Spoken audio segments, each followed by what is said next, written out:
जो मैच हुआ पहला पाकिस्तान हार गया, क्या कहेंगे इस पर? देखें, एक तो खैर नए खिलाड़ी थे टीम में, ज़ाहिर है जब यह टीम यहाँ से गई है तो सभी जानते थे, हम भी जानते थे और टीम मैनेजमेंट को भी पता होगा कि वहाँ की कंडीशंस मुख्तलिफ हैं।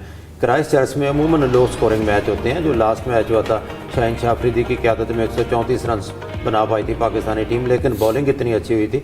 इफ्तिखार अहमद ने 3 या 4 विकेटें ली थी और 92 पे ढेर हो गई थी न्यूजीलैंड की टीम। लेकिन ये जो मैच है ये बिल्कुल ही वन साइडेड हुआ। पहले पाकिस्तान की बैटिंग नाकाम हुई, उसके बाद पाकिस्तान की बॉलिंग नाकाम हुई।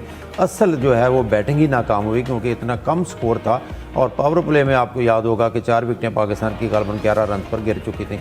तो इसलिए जो है पाकिस्तान की कहना चाहिए कि कम बहुत ही मायूसकुन परफॉर्मेंस है पाकिस्तान की। और बॉलिंग तो ऐसे लगता था कि बिल्कुल बॉलिंग पे भी असर नहीं है।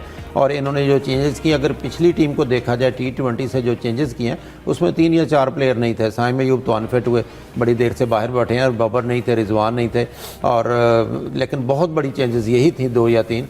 लेकिन इन प्लेयर से उम्मीद तो थी कि कम अज़ कम फाइट करेंगे, लेकिन उस पर बिल्कुल तवक्कुआत पूरी नहीं कर सके। अब टीम का बैलेंस कहाँ तक था? अब क्योंकि ज़ाहिर है शाहीन अफरीदी को मौका दिया, मोहम्मद अली का बार बार जिक्र हो रहा था, मोहम्मद अली होंगे, लेकिन वाइस कैप्टन शादाब ने काफ़ी मायूस किया क्योंकि अगर देखा जाए कि हमारी उनके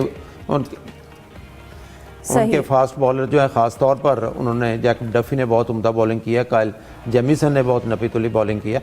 हमारे यहाँ क्योंकि हारिस रऊफ को तो बाहर बिठाया गया था, शाहीन अफरीदी, मोहम्मद अली उतना जो है परेशान उनके बैट्समैनों को बिल्कुल नहीं कर सके। लेकिन खैर इतना स्कोर होता कि कुछ मार्जिन मिलता तो फिर ये कहा जा सकता था। हालांकि न्यूजीलैंड की टीम की अगर फील्डिंग को देखा जाए तो उन्होंने सीधे कैचेस भी ड्रॉप किए, स्टंप भी मिस किया, मिस फील्डिंग भी की, मुश्किल चांसेस भी थी। इसके बावजूद पाकिस्तानी बैटिंग लाइन जो है वो बिल्कुल ही फेल हो गई और बहुत ही सिर्फ 91 रन बनाए, जिसका कोई प्रेशर नहीं था न्यूजीलैंड की टीम। बिल्कुल, यानी कि सलीम साहब, ये कहा जा रहा था कि न्यूजीलैंड कोशिश कर रही थी कि हम जो है हमें मौका दिया जाए जीतने का, लेकिन हम वो मिस कर रहे थे। पिच अगर लो स्कोरिंग भी थी तो क्या इतनी लो स्कोरिंग थी कि सिर्फ आपने 91 रन बनाए? देखिए, आपको याद होगा इसी शो में जो हम लोग लास्ट टाइम आए थे, मैंने कहा था कि 100 से कम फिर भी पाकिस्तान टीम के आउट होने का चांस है, और यही हुआ। ये तो 91 भी बहुत कर लिए। ये तो लग रहा था कि 50 रन पे 40 रन पे पाकिस्तान टीम आउट हो जाएगी। जिस तरह के हम लोग खेल रहे थे कि दोनों ओपनर 0 पे आउट हुए, 1 रन पे 3 विकेटें गिर गई। और जो कहा था जदीद और बेखौफ क्रिकेट, जदीद को तो छोड़ दें, बेखौफ क्रिकेट किधर गई? वो उसने तो हमें खौफजदा कर दिया। ऐसी क्रिकेट खेली उन्होंने बेखौफ। वो तो बेखौफ क्रिकेट का ये मतलब थोड़ी होता है कि आंखें बंद करो बल्ले घुमाते रहो, जो हारिस कर रहे थे पहले ओवर में। क्या क्या इन लोगों ने बातें की, क्या क्या हो गया। लेकिन मैं इस चीज से एग्री करता हूँ कि एक यंग साइड है और उसके साथ ऐसे ही होना था। लेकिन आपको पता था ऐसा होगा।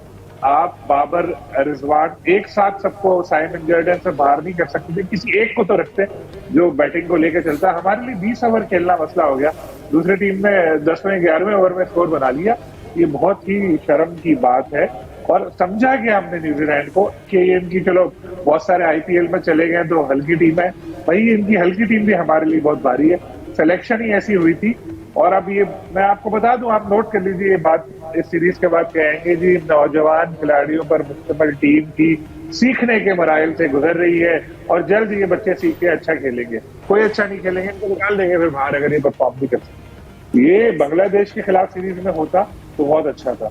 और न्यूजीलैंड की सरजमीन में जहां हमारी असल टीम जो मुकम्मल स्ट्रेंथ वाली से सो कॉल टीम जाके भी स्ट्रगल करती थी, वहां पर हमने यंगस्टर्स को भेज दिया और वहां हमसे एक्सपेक्ट कर रहे हैं अच्छा परफॉर्मेंस जितवाएंगे, तो ये उनके साथ भी नाइंसाफी है।